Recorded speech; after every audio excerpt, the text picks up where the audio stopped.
ఉదయ రాగంలో మన తదుపరి విభాగం ప్రత్యేక అతిథులతో జరిపే సంభాషణ హారం అలా మొదలైంది. Over to Pavani. Hi hello good morning, welcome to అలా మొదలైంది.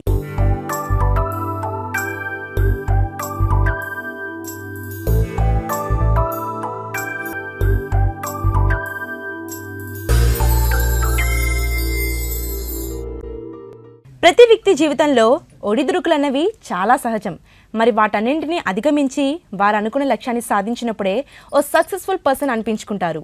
మరి ఇవాళ మన అలా మొదలైందిలో living legend and freedom fighter Shri Vemavarapu Manohar Pantulu garu మనతో రెడీగా ఉన్నారండి. మరి ఏ మాత్రం ఆలస్యం చేయకుండా వారి అనుభవాలను అలాగే వారి సక్సెస్ సీక్రెట్స్ని కూడా తెలుసుకుందాం. నమస్కారం అండి మనోహర్ పంతులు గారు, వెల్కమ్ టు అలా మొదలైంది. Thank you. First of all నాకు ఇవాళ చాలా సంతోషంగా ఉంది. మీలాంటి గొప్ప ఫ్రీడమ్ ఫైటర్స్తో నేను ఇవాళ మీతో మాట్లాడుతున్నందుకు నాకు చాలా సంతోషంగా ఉంది sir. First of all me life journey ఎలా స్టార్ట్ అయింది? మీరు ఎక్కడ జన్మించారు అసలు? మా గ్రామం జనంపల్లి, రామన్నపేట మండలం, నల్గొండ జిల్లా. మా నాయన వెంకటరత్నం పంతులు, మా అమ్మగారు సత్యమ్మ గారు. వాళ్ళిప్పుడు ప్రస్తుతం ఇద్దరు పరమపది చెందినరు. ఇక నా బాల్యం గురించి అయితే మాది వ్యవసాయ కుటుంబం. మా నాయనగారేమో ఊళ్ళో పటవారీ చేసేవాళ్ళు. ఆ పటవారీ చేయటానికి పూర్తిగా భిన్నంగా నేను ఆ ఇంట్లో పుట్టిన. నేను జాతీయవాదిగా పోరాట యోధునిగా పుట్టి దఫ్తరాలు తగలబెట్టిన. అదొక భాగం. ఇక నా చదువు గురించి అయితే నేను 21 ఏడుకు పెళ్లి చేసుకున్నాక 5వ తరగతికి అప్పటి వరకు ప్రైవేట్లో చదివాను. చెన్నారెడ్డి అని ఒక టీచర్ మాకు ప్రైవేట్లో చెప్పిండు. అప్పటి వరకు ప్రైవేట్లో కూడా అంత తెలుగు మీడియం ఉండే, ఉర్దూ మీడియం లేదు. ఊర్లే గవర్నమెంట్ విద్య కాకుండా బయట నేర్చుకునేవారు మీరు? అంటే అప్పుడు పల్లెటూరులో విద్య లేదు, సర్కారు విద్య అంతా అందుబాటులో లేదు, పల్లెటూరులో కూడా లేదు. ఒక పంతుల్ని తీసుకొచ్చి మా కొరకే ఒక 10 మంది రైతు పిల్లల చదువు కొరకే చెన్నారెడ్డి గారని బయటి ఊరి ఆయన తీసుకొచ్చి మాకు చదువు చెప్పించారు. అది తెలుగులో ఉండేది. అంటే తెలుగులో కూడా నేను ఎంతవరకు చదివిందంటే బాగా ఆంధ్ర మహాసంగ్రహం కూడా, నీతి శాస్త్రం, ఆంధ్ర మహాసంగ్రహం వరకు చదువుకున్నా. నల్గొండలో 5వ తరగతి 6వ తరగతి చదివిన. అప్పటి వరకే మేము 21 ఏళ్ళు 22 ఏళ్ళు పెళ్లి అయిందని చెప్పిన కదా. అప్పటి వరకు అయితే ఇక మేము పెళ్లి చేసుకున్నాకనే 5వ తరగతికి పోయినాము. 46లో 46లో నేను నల్గొండకు పోయినా 5వ తరగతి చదవటానికి.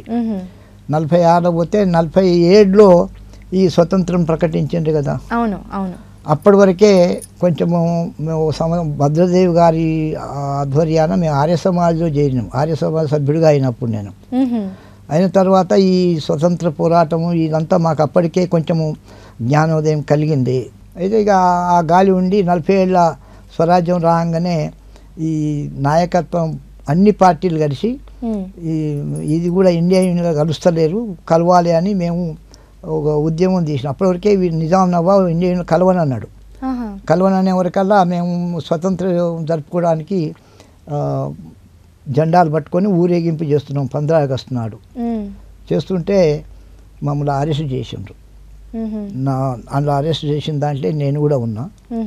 పుల్జా రంగారావు గారు, ముప్పాల నారాయణరెడ్డి గారు, భద్రదేవి గారు, వీళ్ళందరినీ అరెస్ట్ చేశాను. అందులో నేను విద్యార్థి సెక్రటరీగా ఉన్నా.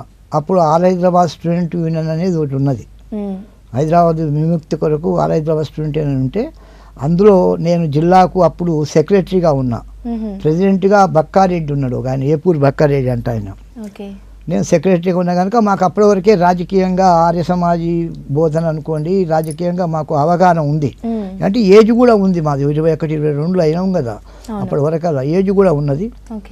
ఇక మేము పోరాటంలో అరెస్ట్ చేసిండు అన్నప్పుడు. అంటే మీరు 21, 22 ఏళ్ల వయసులోనే మీరు స్వరాజ్యం కోసం పాటుపడ్డాం. అంటే ఆర్య సమాజంలో మేము 25 ఏళ్ళ నుంచి ఆర్య సమాజిస్తుంది నేను. 26, 27 అక్కడ రావణపేటనే ఆర్య సమాజిస్ట్గా మేము డెవలప్ అయినాం. మాకు ఈ పార్టీ అట్లా లేదు కానీ వ్యవస్థ మీద తిరుగుబాటు చేయాలనేటువంటి భావన కలిగింది మాకు. అప్పుడు అందరూ ఏజ్ ఉన్న వాళ్ళమే ఉన్నాం. అప్పుడు ఆ విద్య అందుబాటులో లేదు. ఎవరన్నా పోతే ఇంత తిండి గుడిచే కుటుంబాలకు వెళ్ళి, రైతు కుటుంబాలకు వెళ్ళి పోగలిగితే పోగలిగినాం. అయితే ఇది ఎంతవరకు వచ్చిందంటే అప్పటి వరకు అంతా పిల్లగాళ్ళం స్కూళ్ళల్లో మాకు అనుబంధంగా హైదరాబాద్ నుంచి సందేశాలు వచ్చేది. హైదరాబాద్ సెంటర్లో ఆల్ హైదరాబాద్ స్టూడెంట్ యూనియన్ ఉన్నది, దాని ద్వారా మాకు సందేశాలు వచ్చేది. దాని ప్రకారం మేము అక్కడ చదివేది, అది కార్యక్రమం పాల్గొనేది. అయితే ఈ సందర్భంగా ఈ 15 ఆగస్టు నాడు మమ్మల్ని అరెస్ట్ చేసినప్పుడు నన్ను డిటెన్షన్లో పెట్టిండ్రు. నాతో పాటు ఇంకా 2-3 పెట్టిండ్రు. బక్కారెడ్డిని, అప్పుడు హైదరాబాద్ స్టూడెంట్ యూనియన్లో ఉన్న పెద్దవాళ్ళందరినీ కూడా డిటెన్షన్లో పెట్టిండ్రు. కేసులు ఏం లేదు, ఉత్తగానే జెండా కడుతుండని తీసుకుపోయి జైల్లో పెట్టిండ్రు. నల్గొండ జైలునే పెట్టిండ్రు 3 నెలలు. ఆ తర్వాత ఈ ముప్పాల నారాయణ రెడ్డి గారిని, రంగారావు, 2 వకీళ్ళు, భద్రదేవం నాయకుడు, వీళ్ళు గవర్నమెంట్ కలెక్టరు వీళ్ళు కోర్టులో ఇది చేసి వాళ్ళు గౌరవం గల పదవులలో ఉన్నారు. అదివరకే రంగారావుగా ఆంధ్ర మహాసభకు అధ్యక్షత వహించాడు. అప్పటికే పేరుగాంచిన ఆయన రంగారావు, పుల్లార రంగారావు అని. ఇక గవర్నమెంట్ వాళ్ళను పట్టిన ఒక 24 గంటలనే వదిలిపెట్టిండ్రు. వాళ్ళని జైల్లో ఏం పెట్టలే, పోలీస్ స్టేషన్ కూర్చోబెట్టిండ్రు, వదిలిపెట్టిండ్రు. మమ్మల్ని ఏమో డిటెన్షన్లో పెట్టిండ్రు. ఇక మా బట్టలు, టోపీలు, ఈ అంగీలు ఇవన్నీ ఇడిపించి ఇప్పుడు గడియారం, నల్గొండ గడియారం అనే ఉంటుంది సెంటరు, ఆడబెట్టి తగలబెట్టిండ్రు. ఇప్పటికి ఆడికి పోతే నాకు బాధ అనిపిస్తుంది. మా స్థలం మీద ఉండని ఎవరెవరో బొమ్మలు ఉన్నాయి ఆడికి పోవని నాకు యాదికి వస్తుంది.